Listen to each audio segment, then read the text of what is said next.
ଚକାଡୋଳା ଏଡେ ଏଡେ ଆଖିରେ ସବୁ ଦେଖୁଛ, ନ୍ୟାୟ ଧର୍ମ ତମେ ପରୀକ୍ଷା କରୁଛ। ବହୁ ବଡ ବାତ୍ୟା ହଉଛି, ପ୍ରଭୁ ରକ୍ଷା କର। ମଣି ଏଠି କଣ କରୁଛ? ମଣି କଣ କରୁଛ ଏଠି? ଆରେ ଏବେ ଗୋଟେ ବାତ୍ୟା ହେଇଥିଲା, ଫିଣି ଗୋଟେ ବାତ୍ୟା ଆଇଲାଣି। ଭାଇ କି ବାତ୍ୟା? ଏ ମିଡିଆ ବାଲା ଖାଲି ହବନି।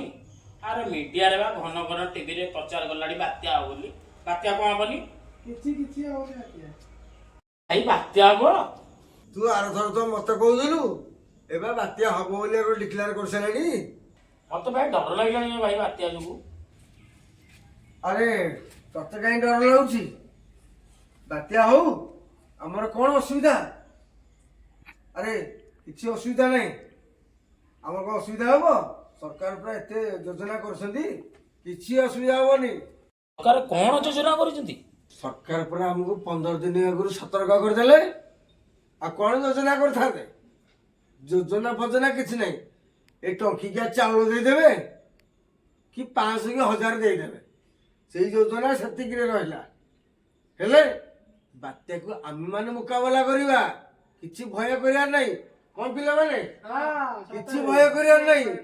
ହେଲା, ଆମର ପା ଜଗନ୍ନାଥ ଅଛନ୍ତି, ସିଏ ଆମକୁ ସେଇ ବାତ୍ୟାରୁ ରକ୍ଷା କରିବେ। ବୋଲ ଜୟ ଜଗନ୍ନାଥ।